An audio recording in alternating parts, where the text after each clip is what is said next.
Hello everyone, welcome back. आज हम लोग शुरू करने वाले हैं क्लास 11th केमिस्ट्री का सेकेंड चैप्टर जिसका नाम है एटॉमिक स्ट्रक्चर। और एक एटम के स्ट्रक्चर को जानने से पहले ये जानना जरूरी है कि उसके अंदर जो पार्टिकल्स प्रेजेंट है उसका बिहेवियर कैसा है, उसका कैरेक्टरिस्टिक कैसा है और उसका जो क्वांटिटेटिव वैल्यूज है वो क्या क्या है।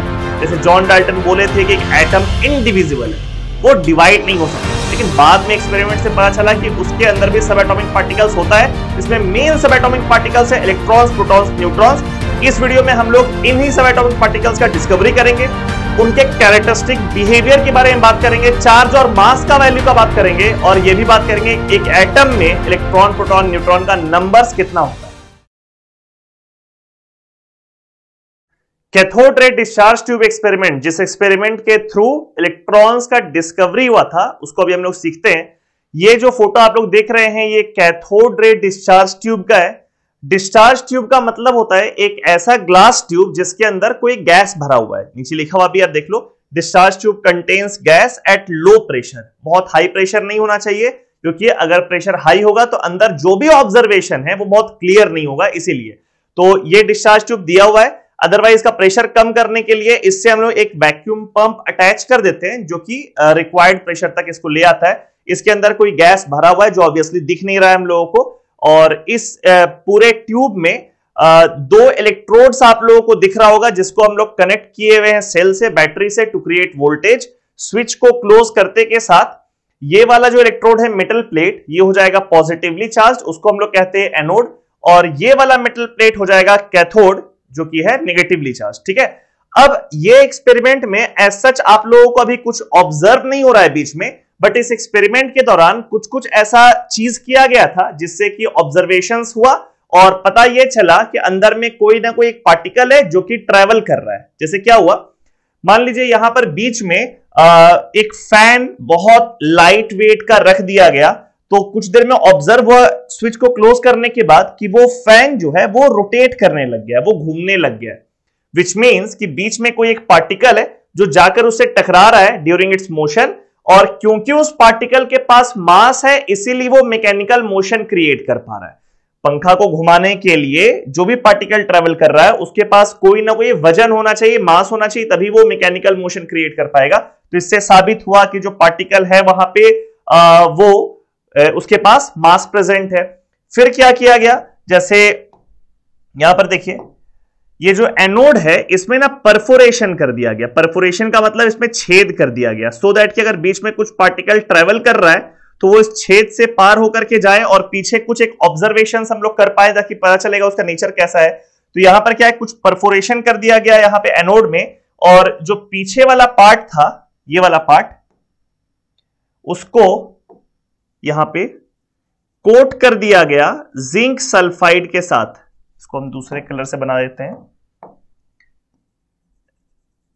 ये एनोड के पीछे वाला जो वॉल है डिस्चार्ज ट्यूब का, इसको जिंक सल्फाइड से ZnS के साथ कोट कर दिया गया। जिंक सल्फाइड का एक नेचर है, फ्लोरेसेंट मटेरियल कहते हैं उसको, यानी कि कोई भी अगर हाई काइनेटिक एनर्जी के साथ, हाई एनर्जी के साथ जाकर के, हाई वेलोसिटी के साथ जाकर उसे टकराएगा तो वो जिंक सल्फाइड ग्लो करने लग जाएगा। ठीक है, तो ये जिंक सल्फाइड जब इसको कोट किया गया तो ऐसा पाया गया, पहले देखो परफोरेशन किया गया सो दैट कि जो भी पार्टिकल ट्रेवल कर रहा है वो इस छेद से, इस होल से होते हुए पार हो जाए, और पीछे जिंक सल्फाइड पे जाकर के जब वो टकराया तो यहां पे ग्लो कर गया, जिससे ये साबित हुआ कि These are the particles that contain some energy also। क्योंकि अगर उसके पास कोई एनर्जी नहीं होता यहां पर तो फिर जिंक सल्फाइड से टकराने पर वो लाइट एनर्जी में कन्वर्ट नहीं होता।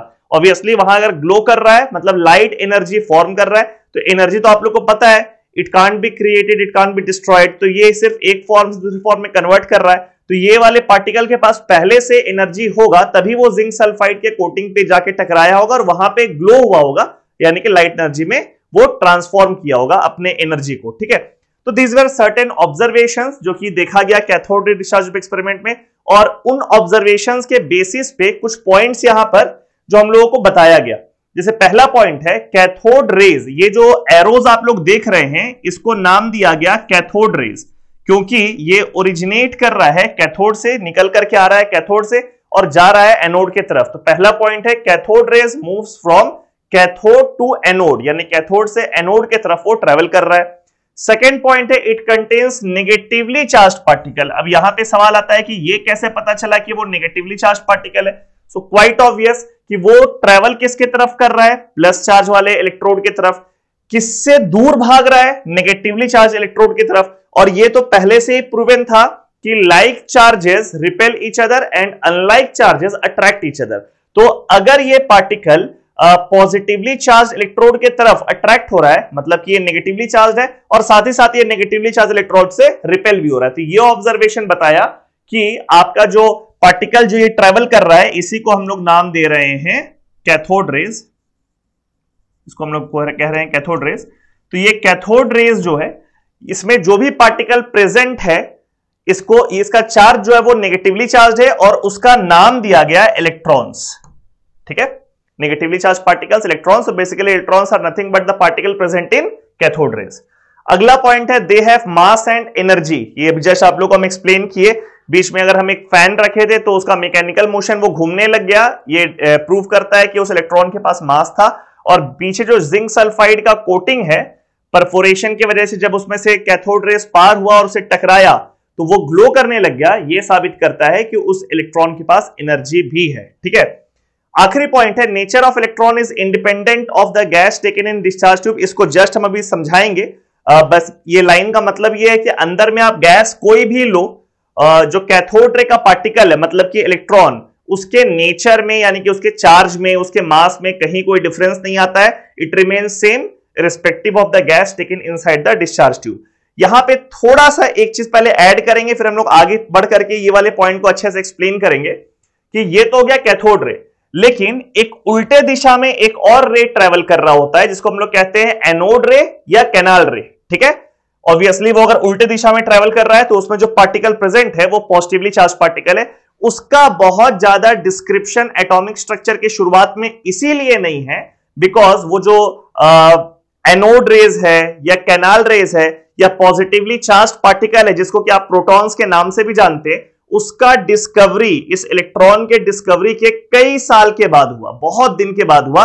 इसीलिए हम लोग जब एटॉमिक स्ट्रक्चर के इवोल्यूशन का बात करते हैं तो उस समय प्रोटॉन्स के डिस्कवरी का बात नहीं करते बिकॉज वो प्रोटॉन का डिस्कवरी इनफैक्ट ये है कि एटम का कुछ स्ट्रक्चर्स आ चुका था, मॉडल आ चुका था। जैसे कुछ मॉडल्स का नाम आप लोग को बताते हैं, थॉमसन मॉडल है, रदरफोर्ड मॉडल है, बोर्स मॉडल है, ये सब मॉडल आ चुका था, तब जाकर प्रोटॉन्स का एक्चुअली डिस्कवरी हुआ है। तो इसीलिए वो बहुत बाद में हुआ है और फिर वो डिस्कवरी से जो भी फैक्ट सामने आया उनको इन मॉडल्स पे अप्लाई कर दिया गया।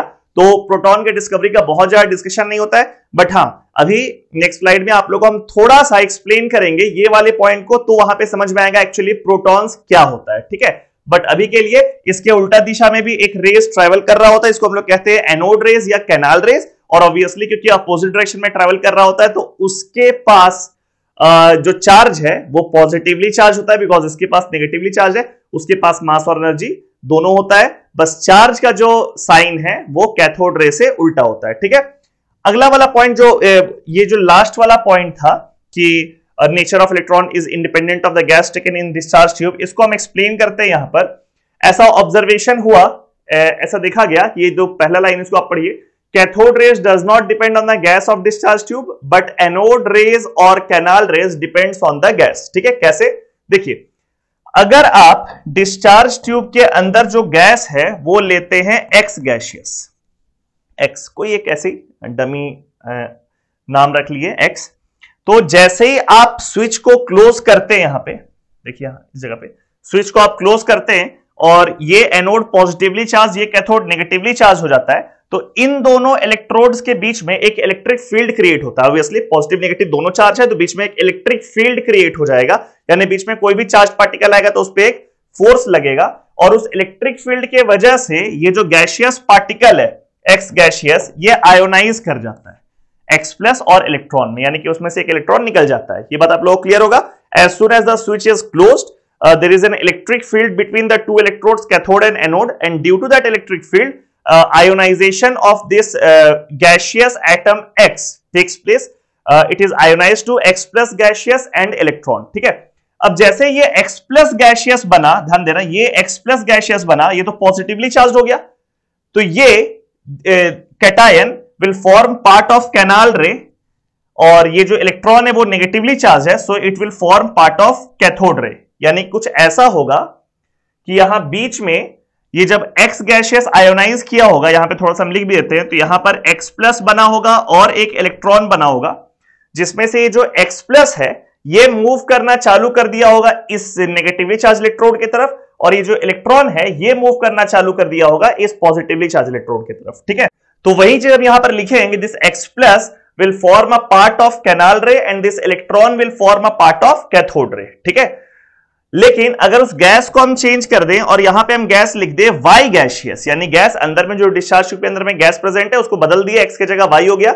अब due to that electric field this Y gaseous will ionise to Y plus gaseous electron and in this case this Y plus will form part of canal ray, but cathode ray का part तो अभी भी electron ही रहेगा। तो आप देख रहे हो गैस को चेंज करने से कैथोड रे का जो पार्टिकल है which is obviously electron, that does not change, वो सेम रह गया। उसी बात को यहां पर मेंशन किया गया है कि अगर आप गैस को चेंज करते हैं अंदर में तो nature of electron is independent of that, वो चेंज नहीं करता है। और ऊपर में भी यहां पर लिखा हुआ है कि कैथोड रे नहीं बदलता है बट कैनाल रे बदल जाता है, क्योंकि कैथोड रे में जो पार्टिकल है वो तो दोनों में केस में इलेक्ट्रॉन ही है, लेकिन कैनाल रे का जो पार्टिकल है वो ऊपर वाले केस में X प्लस और नीचे वाले केस में Y प्लस है, विच मींस जो भी गैस आप लेकर के आ रहे हैं डिस्चार्ज ट्यूब में उसका जो कैटायनिक पार्ट है that will form part of canal ray, but electrons दोनों में सेम रहेगा। तो ये वाला बात नोट डाउन करने वाला है कि जो नेगेटिवली चार्ज पार्टिकल है यानी कि इलेक्ट्रॉन जो कि कैथोड रे का पार्ट है वो नहीं बदलता है गैस के बदलने पे, लेकिन जो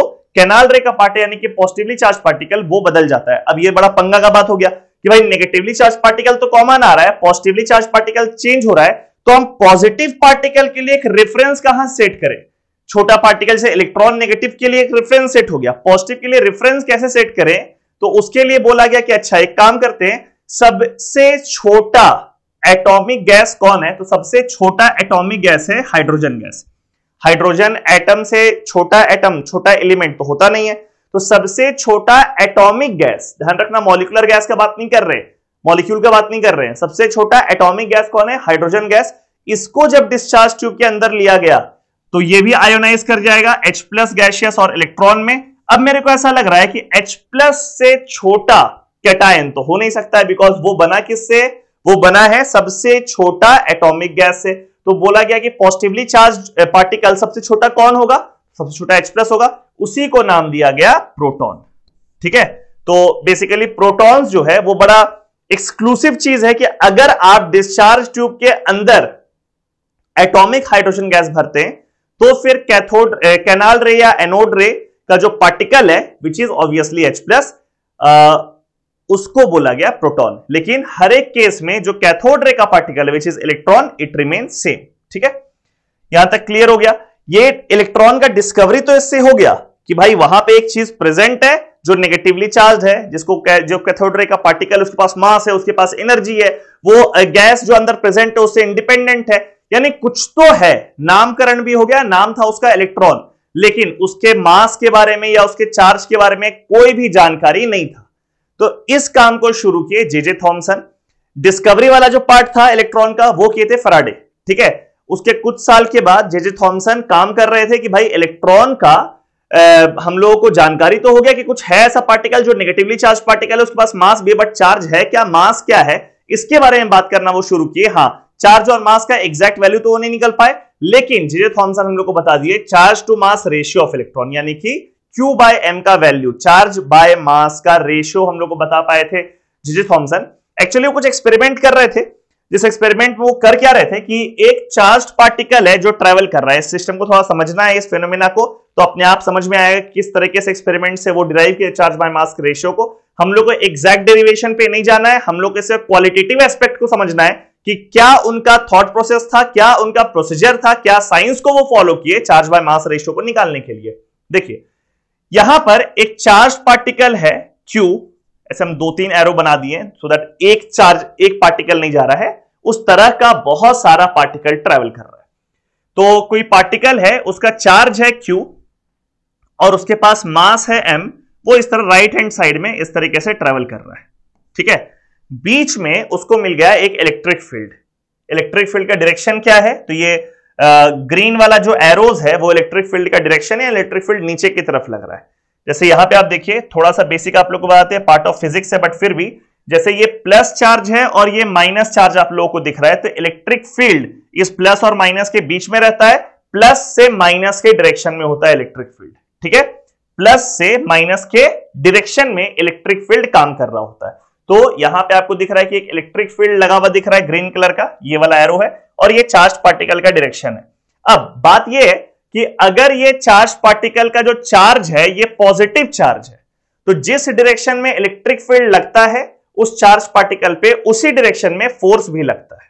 ठीक है, कोई भी चार्ज पार्टिकल को अगर आप इलेक्ट्रिक फील्ड में रख दोगे तो उस पर एक फोर्स लगेगा, and if the charge particle is positively charge, तो उस केस में फोर्स का जो डायरेक्शन होता है और इलेक्ट्रिक फील्ड का जो डायरेक्शन होता है वो सेम होता है। लेकिन अगर ये चार्ज का वैल्यू नेगेटिव होता, नेगेटिवली चार्ज पार्टिकल होता, तो फोर्स का डायरेक्शन इलेक्ट्रिक फील्ड के डायरेक्शन के अपोजिट डायरेक्शन में होता है, विपरीत दिशा में होता है। ठीक है, इस केस में हम लोग मान रहे हैं कि ये चार्ज का वैल्यू क्या है, पॉजिटिव चार्ज है। तो अब देखिए, इसका अपना मोशन इस डायरेक्शन में है, लेकिन क्योंकि इलेक्ट्रिक फील्ड नीचे की तरफ लग रहा है तो इस चार्ज पार्टिकल पे फोर्स भी लगेगा नीचे की तरफ, और इसका जो रिजल्टेंट डायरेक्शन, रिजल्टेंट मोशन हो जाएगा, ये थोड़ा प्रोजेक्टाइल के जैसा ऐसा हो जाएगा, बिकॉज इसके पास अपना वेलोसिटी तो राइट हैंड साइड में था ही, और नीचे की ओर फोर्स लगा, तो अल्टीमेटली इसका जो नेट मोशन होगा वो कुछ दोनों के बीच में होगा।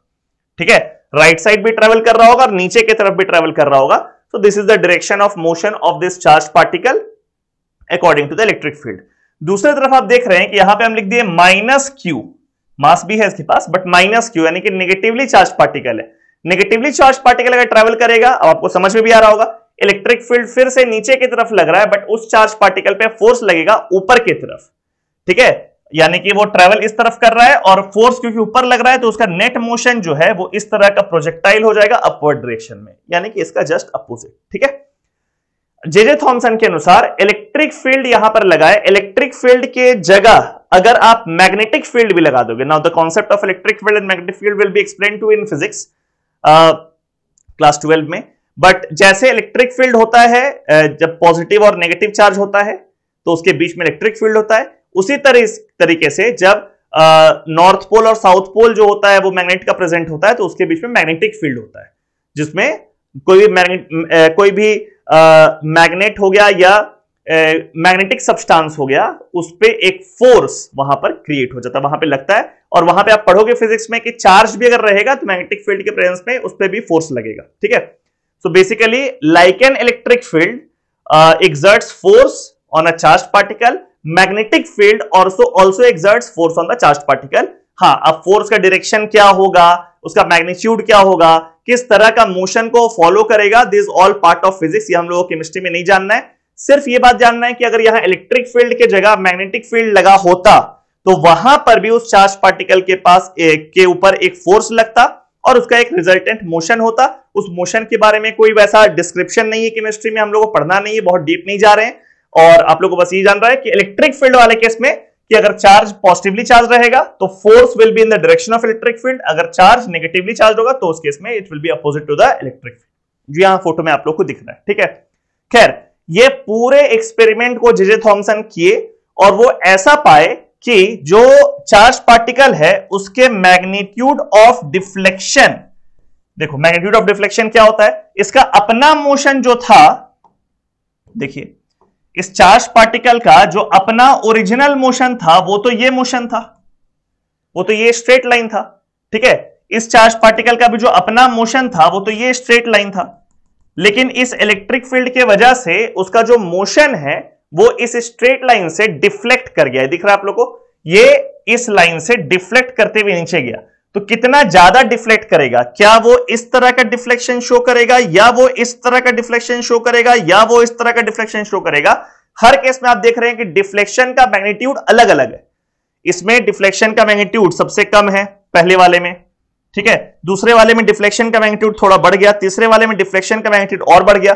तो जे थॉमसन ऐसा बोले कि magnitude of deflection depends on 3 factors.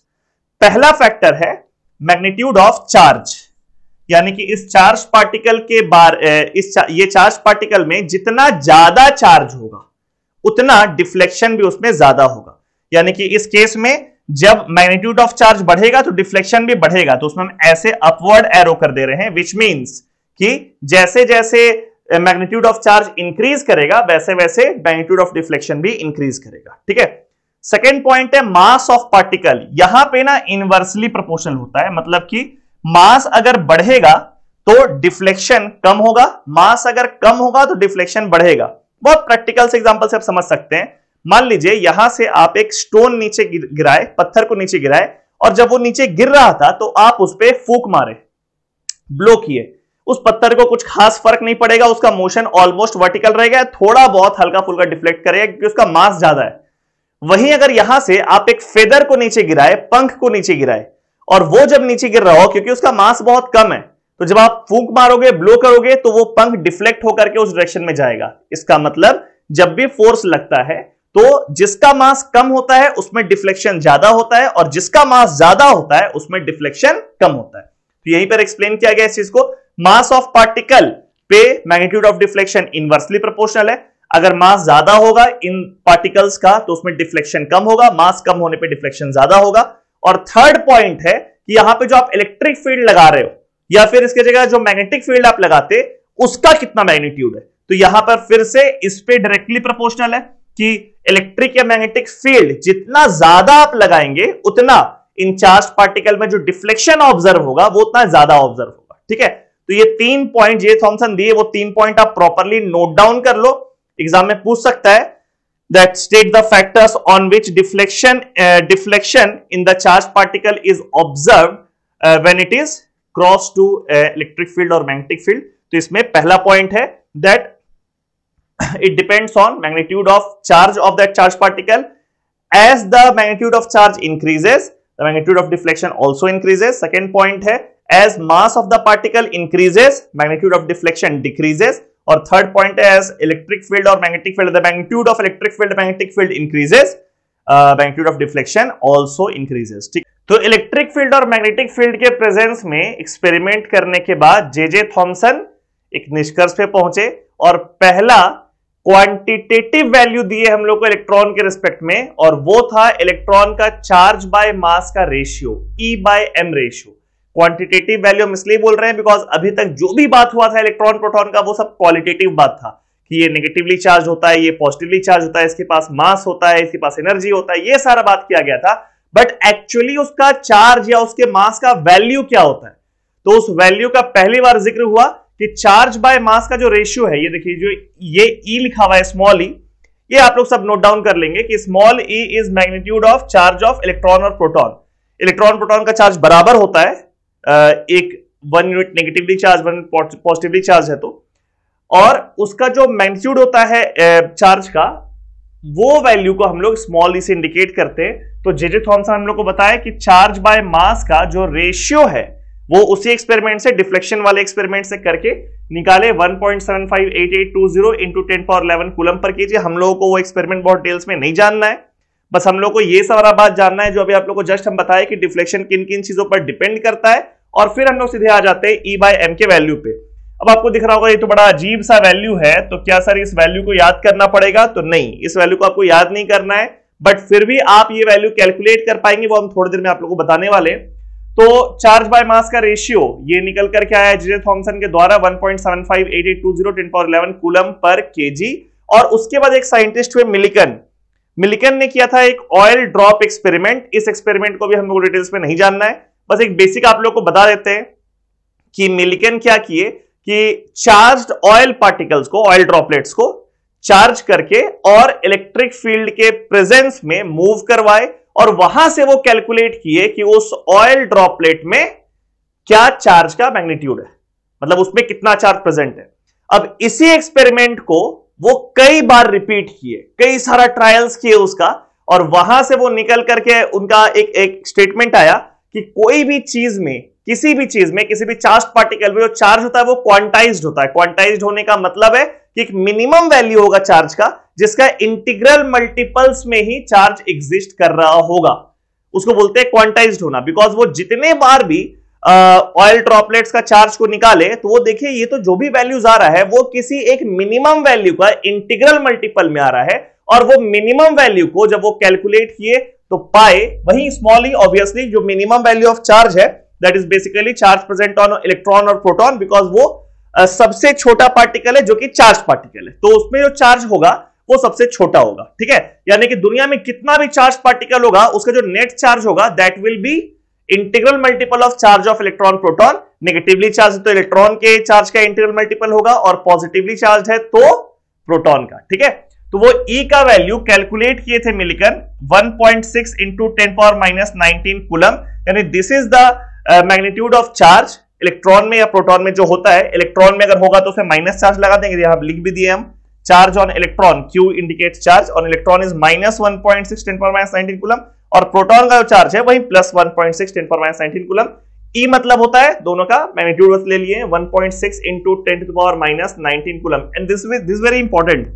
ये चार्ज का वैल्यू आप लोगों को याद रखना है, बिकॉज पूरे सिर्फ इसी चैप्टर में नहीं बल्कि मल्टीपल चैप्टर्स में ये चार्ज का वैल्यू का यूज होता है। ठीक है, अब चार्ज बाय मास का रेशियो पहले ही जे थॉमसन निकाल चुके हैं, मिलिकन यहां पे चार्ज का वैल्यू निकाल दिए इलेक्ट्रॉन का, तो इस वैल्यू को जब इस रेशियो में पुट किया गया तो वहां से मास का वैल्यू निकल के आया इलेक्ट्रॉन का, जो वैल्यू यहां पे लिखा हुआ है 9.1 into 10⁻31 kg, this is mass of electron.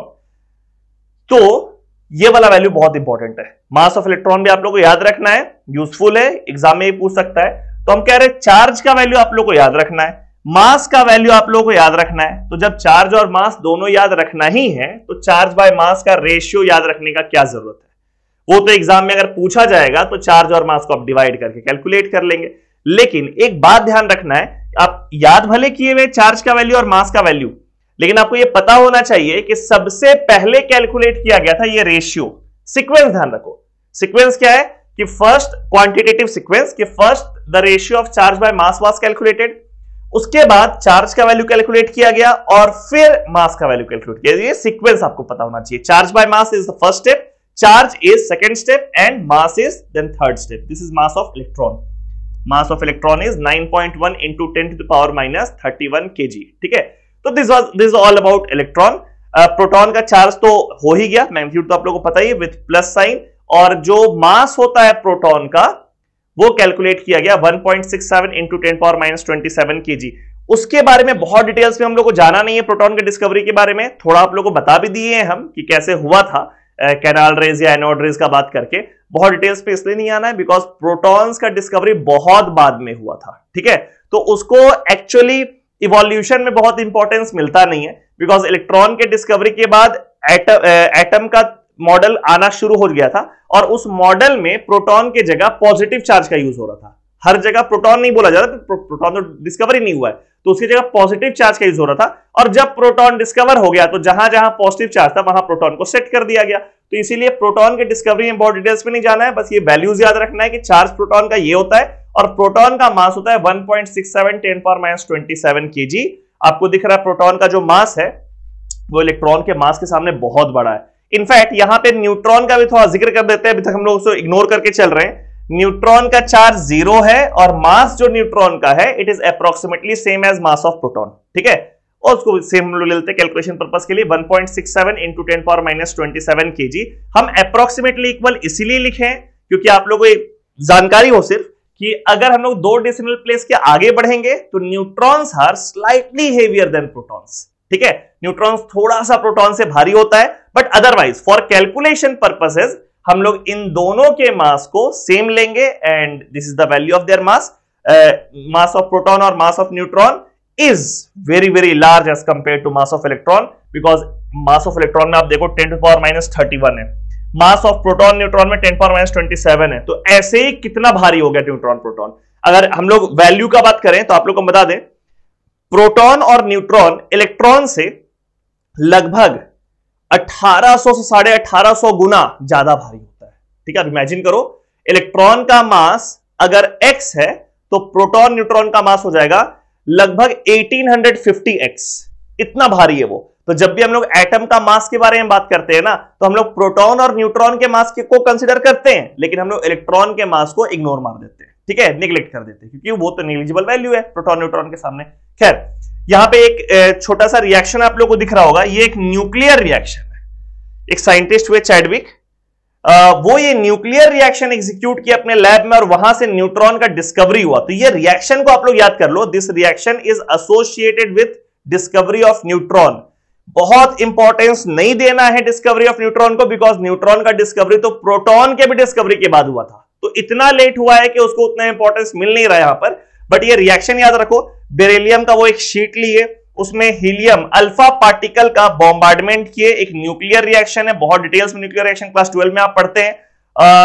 Alpha particle का बॉम्बार्डमेंट किए तो वहां से कार्बन बन गया और साथ में एक पार्टिकल निकला जो कि चार्जलेस था, उसके पास कोई चार्ज नहीं था। न्यूट्रॉन के पास चार्ज क्या होता है? जीरो। वो चार्जलेस था और उसका मास लगभग प्रोटॉन के मास के बराबर था, उसको नाम दिया गया न्यूट्रॉन। तो न्यूट्रॉन के बारे में दो तीन बात अभी तक यहां तक के इवोल्यूशन आप ध्यान रख लो कि न्यूट्रॉन का चार्ज जीरो होता है, न्यूट्रॉन का मास लगभग प्रोटॉन के मास के बराबर होता है, and the value is this much, और the reaction that is associated with discovery of neutron is this reaction. इसके अलावा न्यूट्रॉन का एटम में प्लेसमेंट कैसे कैसे होता है वो हम लोग आगे पढ़ेंगे जब हम लोग एटॉमिक मॉडल का बात कर रहे होंगे। बट अभी के लिए जो सब एटॉमिक पार्टिकल्स है उसका जो भी जानकारी आप लोगों को यहां बोर्ड में दिख रहा है वो सब नोट डाउन कर लो और ये सब याद होना जरूरी है।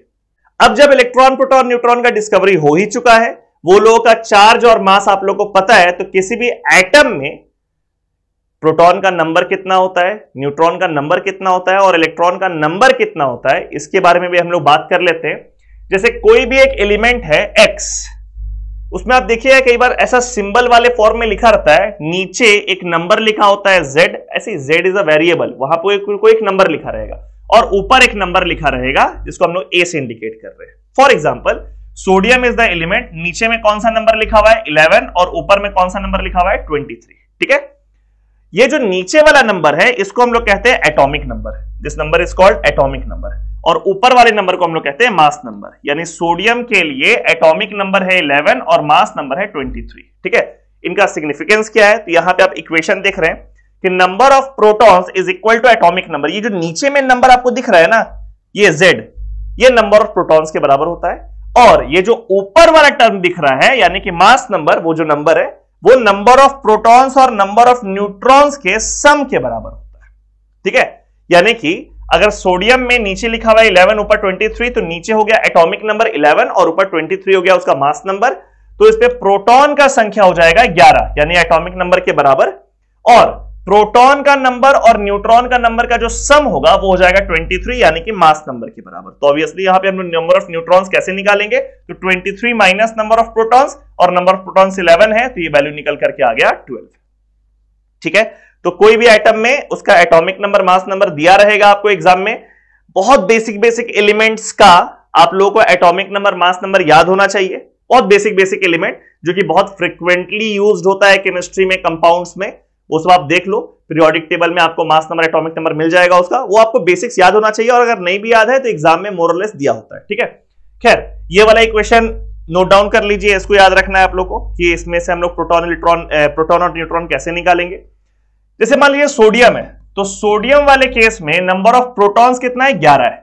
अब थोड़ा सा बात करते हैं इलेक्ट्रॉन का, क्योंकि यहां पे आप देखो जब हम Na लिख रहे हैं तो ऊपर में कोई चार्ज नहीं लिख रहे, ना प्लस चार्ज है ना माइनस चार्ज, तो वो है क्या? वो न्यूट्रल है, उसके पास कोई भी एक नेट चार्ज नहीं है। जब वो न्यूट्रल होता है तो उसमें पॉजिटिव चार्ज जितना होगा उतना ही नेगेटिव चार्ज होगा, यानी कि प्रोटॉन जितना होगा उतना ही इलेक्ट्रॉन्स होगा। न्यूट्रॉन्स तो चार्जलेस है, उसको तो फर्क ही नहीं पड़ रहा उससे। इलेक्ट्रॉन का संख्या कितना होगा? तो प्रोटॉन के संख्या के बराबर होगा। तो इलेक्ट्रॉन का संख्या इज इक्वल टू प्रोटॉन का संख्या, दोनों का नंबर इक्वल टू 11 हो जाएगा, जो कि प्रोटॉन के नंबर के बराबर है। कब? जब Na न्यूट्रल है, जब कोई एटम न्यूट्रल है। दूसरे केस में देखो Na+ का मतलब अब उसमें net positive charge negative charge से ज्यादा है। ध्यान ये रखना है कि नीचे हम एक लाइन लिखे हुए, इस लाइन को पढ़ो, number of protons will remain same till the element is same. जब तक वो एलिमेंट नहीं बदलेगा तब तक नंबर ऑफ प्रोटॉन्स मत बदलना। नंबर ऑफ प्रोटॉन्स बदलता है जब वो एलिमेंट बदल जाता है। ठीक है, यानी कि यहां पे Na लिखा हुआ है, यहां पे Na+ लिखा हुआ है, यहां पे Na- लिखा हुआ है। इन तीनों केसेस में एलिमेंट तो सेम है और वो एलिमेंट है सोडियम, तो इसलिए नंबर ऑफ प्रोटॉन्स इसका तीनों केस में सेम रहेगा। यहां पे अगर नंबर ऑफ प्रोटॉन्स 11 है तो इस केस में भी नंबर ऑफ प्रोटॉन्स तो 11 ही रहेगा, और इस केस में भी नंबर ऑफ प्रोटॉन्स तो 11 ही रहेगा, बट इलेक्ट्रॉन चेंज कर जाएगा। Na+ का मतलब पॉजिटिव चार्ज ज्यादा है तो नेगेटिव चार्ज एक कम हो गया, तो number of electron will be number of proton -1।